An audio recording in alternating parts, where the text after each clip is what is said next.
Hi, everybody. Hello. Happy Sunday. Hi. Thanks so much for getting on this week, and we're really happy to spend some time to share with you, even if we can't be in person. Yeah, hope you are all doing well. We're thinking about all of you and praying for all of you. Looking forward to when we can get back together again. I'm sure that many of you are wondering what is going to happen because President Trump recently announced that churches should start gathering again and that churches should be considered essential services. So anyway, we have some thoughts on that. Obviously, we're not getting together today, but we will talk a little bit more about that after Adonia's message and when we're sharing some community announcements and updates. But anyway, before we get into that, Pastor Adonia has a message that she wants to share with all of you, so I'm going to hand it to her. Yes, so I was really having a hard time thinking about what to share with you this week.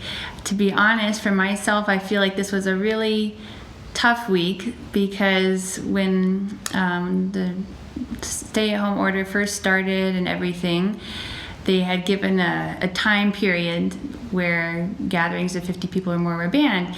And that time period was supposed to have ended, a couple weeks ago, and last Sunday would have been our first Sunday getting back together in that original scenario. And so I think in the beginning, although it was frustrating and annoying to have to stay at home, to not be able to go to church, for us to cancel our Ukraine trip and all the various things that kind of came along with that. At the same time, it was still kind of novel, a little bit like, all right, well, let's see what we can make of this. A little bit exciting. All the kids will be home from school, so that'll be kind of cool, and I'll get to spend more time with my sister and her husband, which we have, and that's been really special. But I think I was ready for that to be done about a week ago. And so going into this week where we're still not together and we're still, there's not really a clear end in sight, and many things look like they're going to be extended longer. For example, our kids' school is looking like that in the fall, when they reopen, it's either still going to be remote or it's going to be a hybrid of kids rotating in and out of the school maybe once a week or twice a week or something. And so it's just been an adjustment in my mind, and I think I felt a lot of the weight of that this week.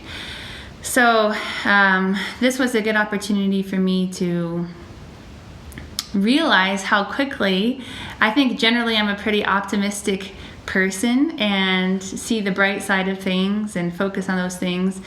But I did realize how quickly that if I am not being that person and I'm not focusing on the positive side of things, how quickly I can get frustrated and how quickly I can begin to turn inward and think, and it all begins to focus on what is centering around me.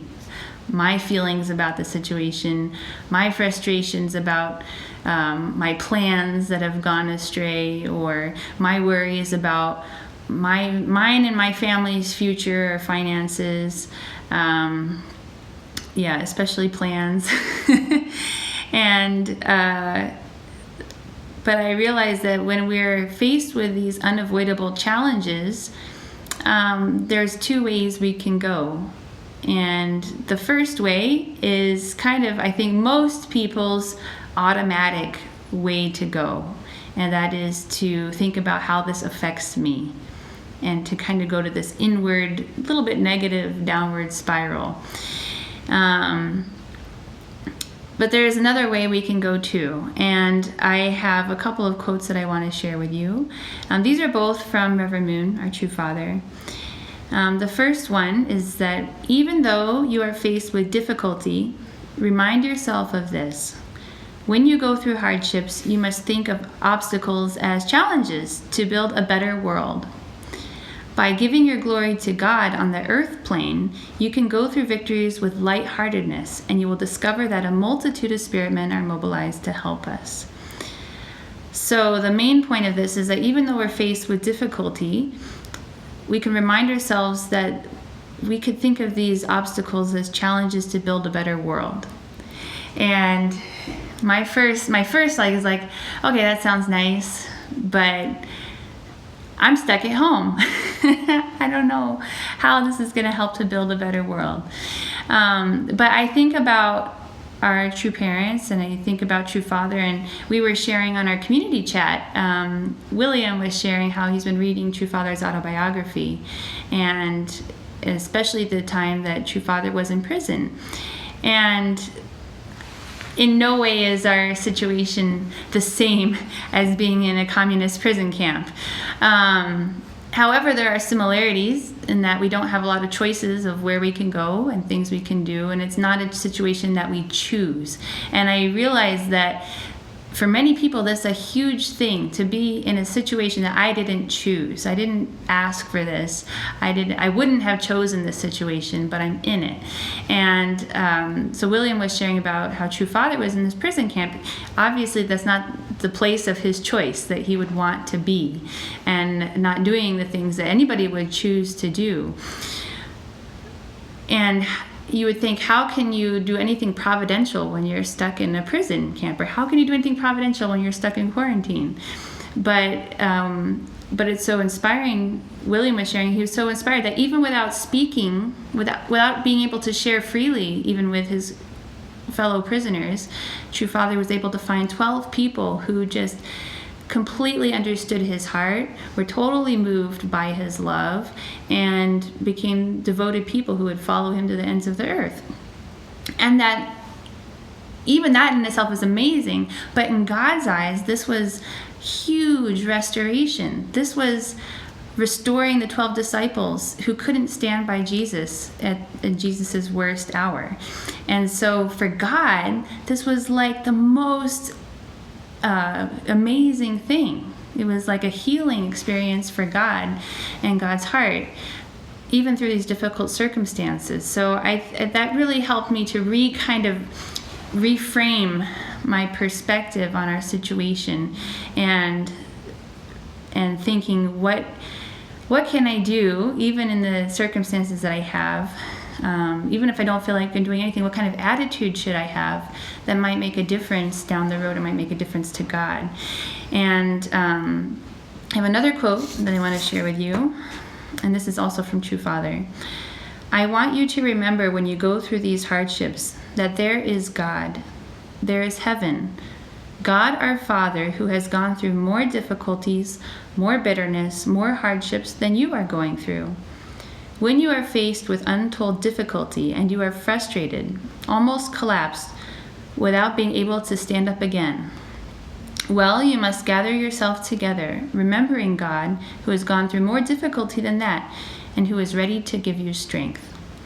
And I was kind of recalling my days on my mission program on STF, and in those days, we were purposefully put into a challenging situation. We had to challenge ourselves physically and emotionally, to get up early, to go fundraising, to meet many people, to sometimes meet wonderful people, and sometimes to be rejected and have hard experiences.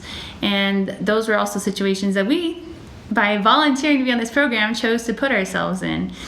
And but something that we were constantly reminded of during our time on this program was that this is an opportunity to understand God's heart. And I have to say, more recently, in the last few years, God has different aspects of his heart. God has the original heart of joy, of creation and inspiration, of creating this world, and the dream that God has of the ideal world. And then God has a heart of sorrow and frustration that this world that he wanted couldn't materialize, and it felt like it was taken away. So a very frustrating situation, and a very sad situation.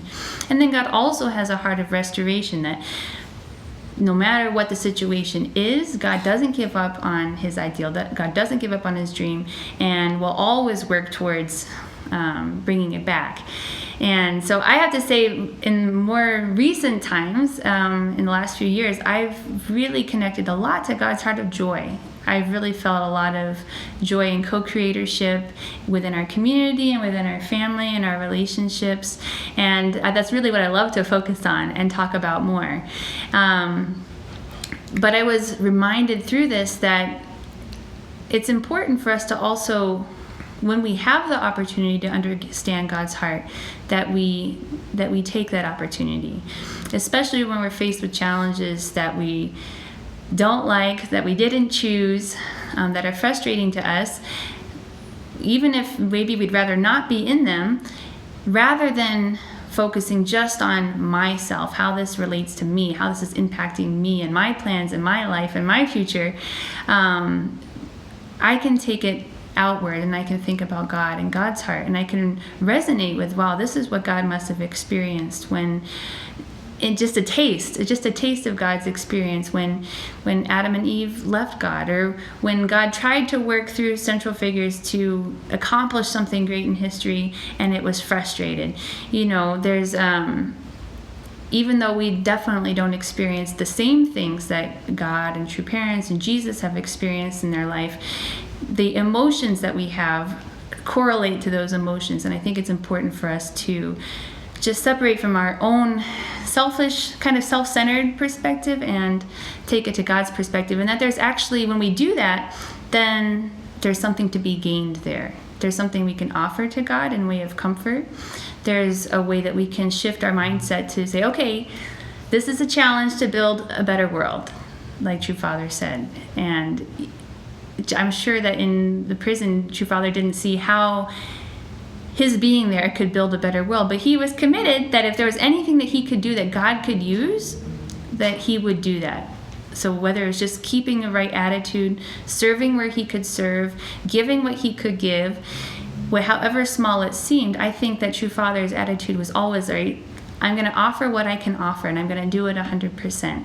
And then God was always able to claim that as a huge victory in what seems like a small or maybe insignificant situation. So that's kind of where my mind has been floating around at this week, and trying to shift away. It's hard to let go of my own self, my own plans, my own frustrations, but I've been trying to shift away from that and think about what can I do in this situation that I can offer to God, even if it's just my attitude. So I hope that there's something there for you as well.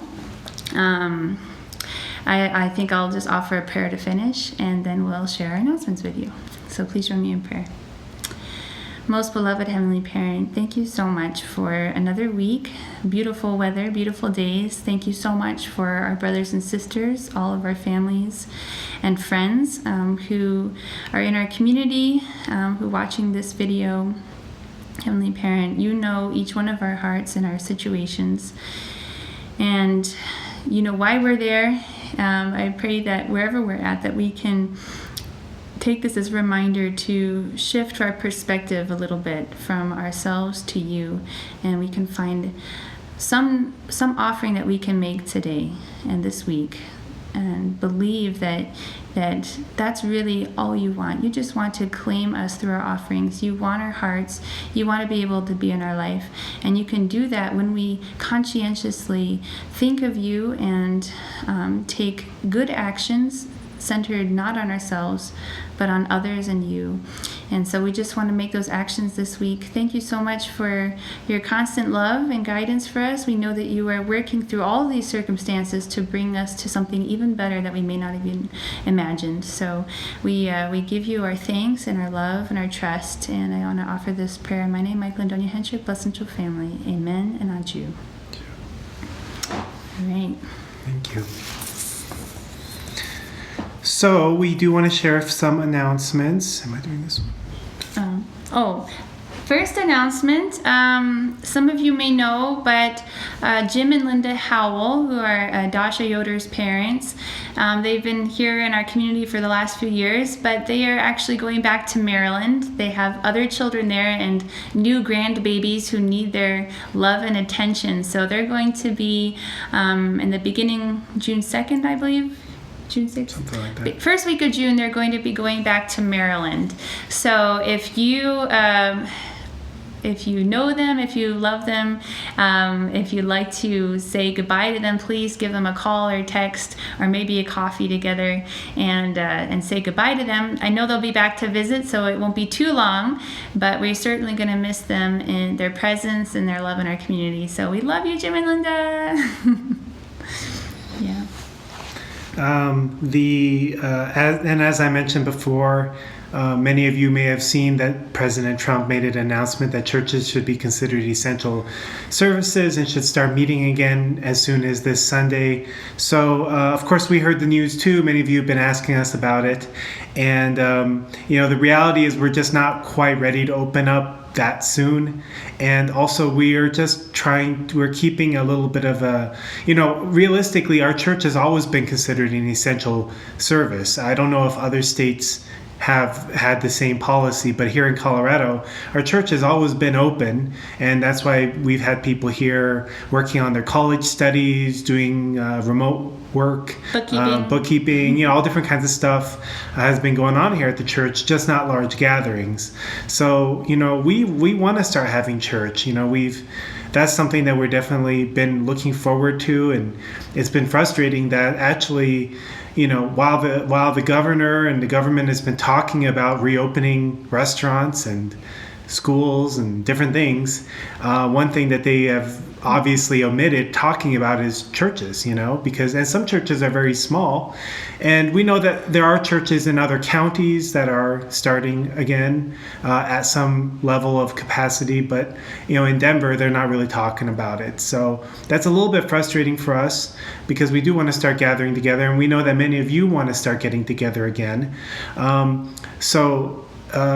We're just kind of taking it in stride. So President Trump said that we should start gathering again, and we're just kind of keeping an eye on that, trying to see what's going to happen in terms of the interaction between him and the governors. Yeah, this week the governor is supposed to be releasing more of a reopening plan, so hopefully in that there will be something mentioned about number limits or about churches or something as well. Yeah, and then once we are able to start having church again, there's a lot of conversations that need to happen, because naturally there'll be some of you who won't be comfortable to come to church for a while, even if we're allowed to.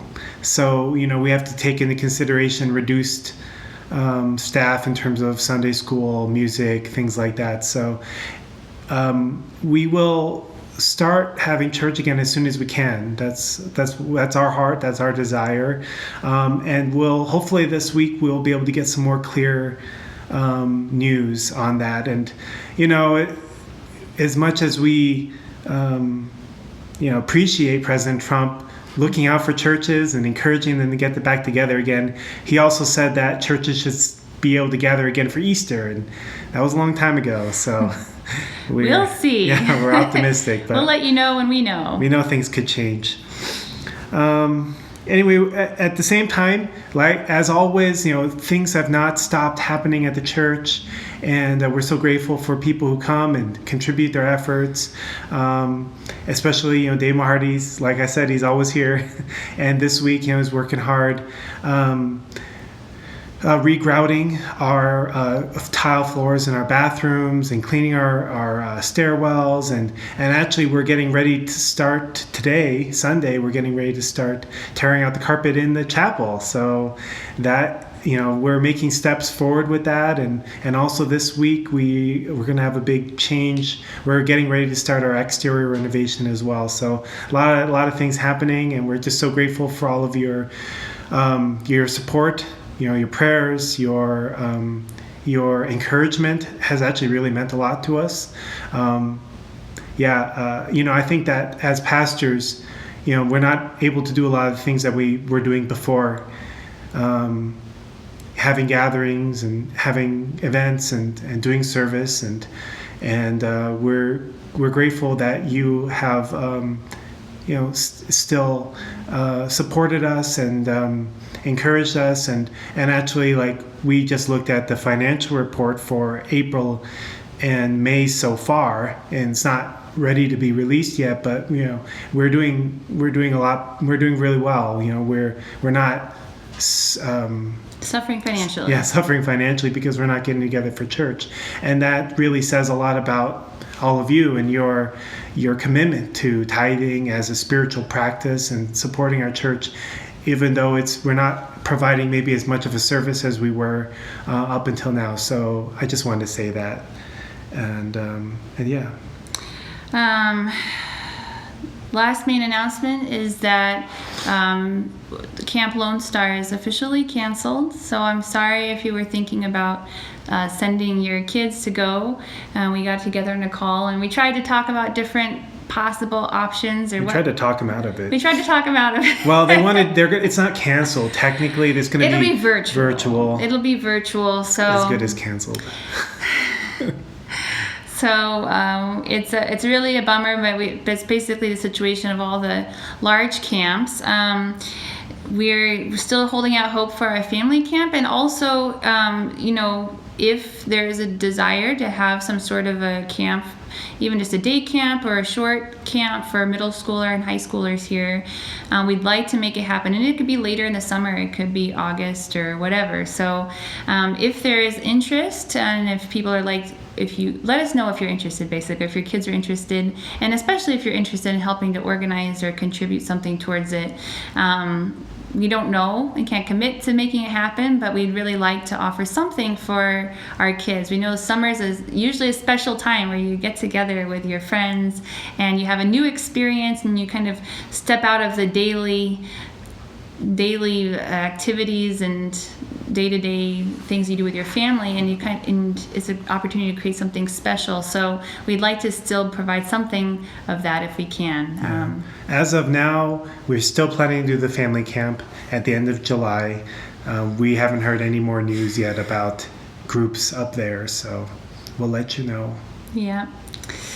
So those are our announcements. A lot of uncertainty, but I think something that both Mike and I are really feeling is just a strong appreciation for all of you, and your support and your commitment to taking care of each other during this time. And it's really wonderful, the stories we hear, people getting together or supporting each other, meals, whatever it is, and we're just constantly looking forward to being able to get together with you. Yeah, that's about it. That's it. Thank you so much, everyone. Yep, we love you. Have a good week. See you. Bye.